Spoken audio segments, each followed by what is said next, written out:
Normal cell means जब cell के organelles normally work कर रहे हो। अब सपोज कि हम सेल के ऑर्गेनल्स नॉर्मली वर्क कर रहे थे, अब उसके बाद में हम उसे थोड़ा सा स्ट्रेस देते हैं।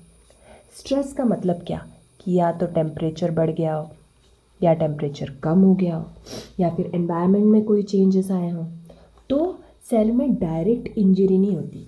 सबसे पहले होता है सेल एडेप्टेशन। सेल एडेप्टेशन का मतलब क्या हुआ कि सेल पूरी तरीके से कोशिश कर रही है उस एनवायरनमेंट में अपने आप को ढालने के लिए। तो सेल एडेप्टेशन में क्या क्या हो सकता है? सेल एडेप्टेशन में हो सकता है एट्रोफी।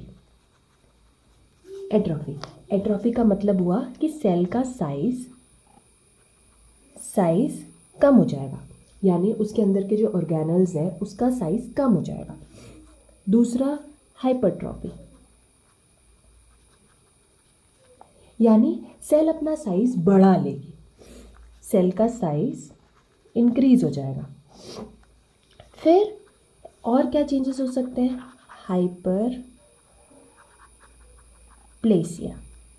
हाइपरप्लेसिया का मतलब ये हुआ कि सेल मल्टीप्लाई हो जाएंगे, सेल का नंबर बढ़ जाएगा।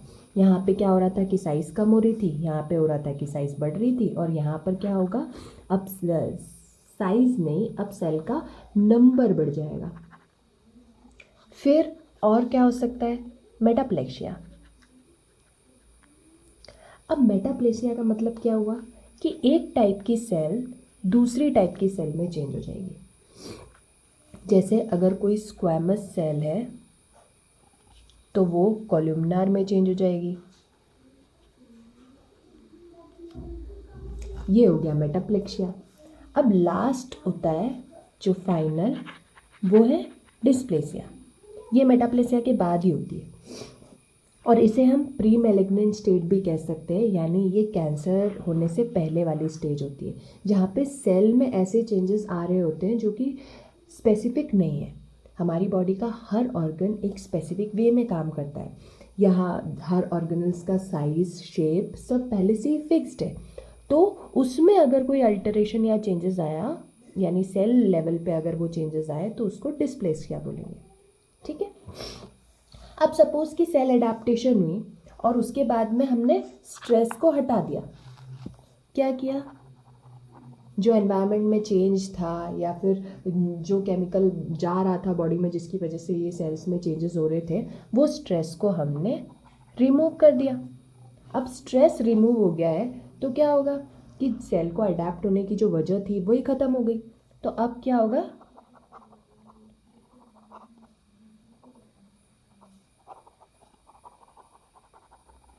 सेल भी नॉर्मल हो जाएगी, उसका रिस्टोरेशन होगा नॉर्मल पे। बट सपोज कि स्ट्रेस कंटिन्यूड है,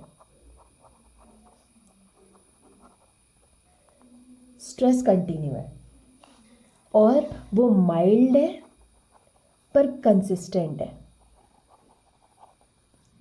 मतलब स्ट्रेस कंटिन्यूड है और अब वो इंजरी होती जा रही है, मतलब सेल जितना अडाप्ट हो सकता था उतना अडाप्ट हो गया, बट उसके बाद में अब सेल में इंजरी होना शुरू हो रही है। तो अब क्या होगी?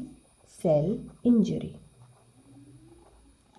सेल इंजरी भी दो टाइप की होती है, रिवर्सिबल, इरिवर्सिबल। पर सबसे पहले होगी रिवर्सिबल सेल इंजरी।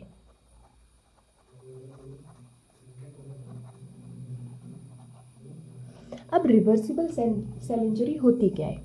सेल का डीजनरेशन हो जाएगा, मतलब उसके कुछ ऑर्गेनल्स काम करना बंद कर देंगे, उसके अंदर फ्लूइड जमा हो जाएगा, या फिर उसके जो कुछ ऑर्गेनल्स जो काम करते थे वो दूसरा काम करने लगेंगे। ये हुई reversible cell injury. Reversible cell injury में भी ऐसा है कि अगर आपने स्ट्रेस रिमूव कर दिया तो क्या होगा कि सेल रिपेयर होगी, ये फिर उसमें हीलिंग होगी और फिर वो नॉर्मल हो जाएगी। यानी रिवर्सिबल सेल इंजरी भी आपको वापस नॉर्मल स्टेज पे लेके आ सकती है। बट फिर भी अब नेक्स्ट फिर स्ट्रेस अभी भी कंटिन्यूड है, अभी भी स्ट्रेस कंटिन्यूड है, और इस बार स्ट्रेस क्या हो गया है, सिवियर हो गया है और परसिस्टेंट है, स्ट्रेस कंटिन्यूड है। तो ये क्या किस पर लीड हो जाएगी अब ये, इरिवर्सिबल सेल इंजरी पे।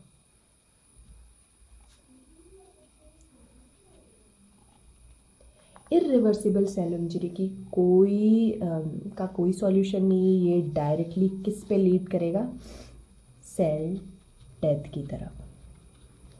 अब आपकी सेल की डेथ हो गई है। अब सेल डेथ भी 3 तरीके से हो सकती है। एक होता है ऑटोलाइसिस, जहाँ भी लाइसिस वर्ड आ जाए इसका मतलब कि यहाँ पर कोई चीज़ तो टूट रही है, यानी उसका डाइजेशन हो रहा है। तो इसको एक और टर्म यूज़ कर सकते हैं, वो है सेल्फ डाइजेशन, यानी सेल के अपने ही एंजाइम्स ने उसे डाइजेस्ट कर लिया है। फिर दूसरा होता है एपोप्टोसिस। एपोप्टोसिस को सेल सुसाइड भी कहते हैं। एपोप्टोसिस यानी सेल सुसाइड।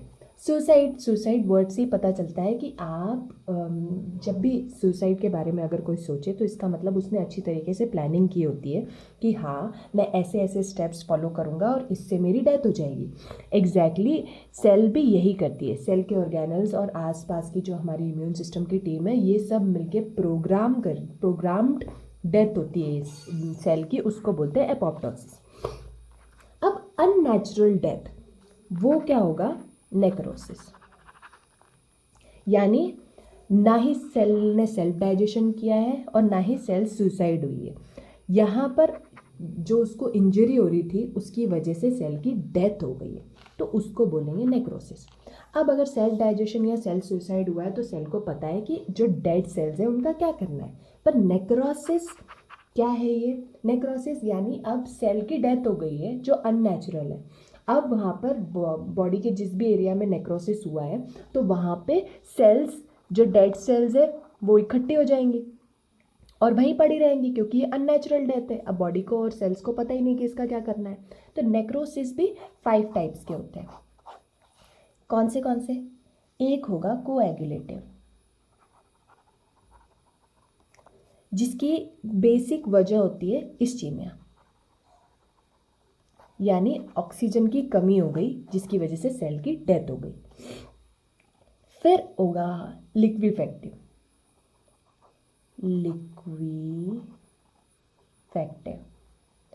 अब ये वाला जो नेक्रोसिस है ये हमारी एंजाइम्स की वजह से, जो हमारे हाइड्रोलाइटिक एंजाइम्स है उनकी वजह से डेथ हो गई है ये सेल की। फिर आएगा केशियस नेक्रोसिस। केशियस नेक्रोसिस जो कि चीज लाइक हो। अब यही वाला नेक्रोसिस है जो आपको टीबी पेशेंट्स में दिखाई देगा, केशियस नेक्रोसिस। फिर आएगा फेब्रिनॉइड नेक्रोसिस। अब फेब्रिनॉइड नेक्रोसिस में क्या होगा कि जो फेब्रिन है इसका डिपोजिशन बढ़ जाएगा और उसकी वजह से नेक्रोसिस हो जाएगा। अब फेब्रिन क्या है, जब भी आपको लग जाती है और वहाँ पर कुछ दिनों बाद पपड़ी जम जाती है, तो वो पपड़ी जो जमती है ऊपर, वो फेब्रिन के ही थ्रेड्स होते हैं।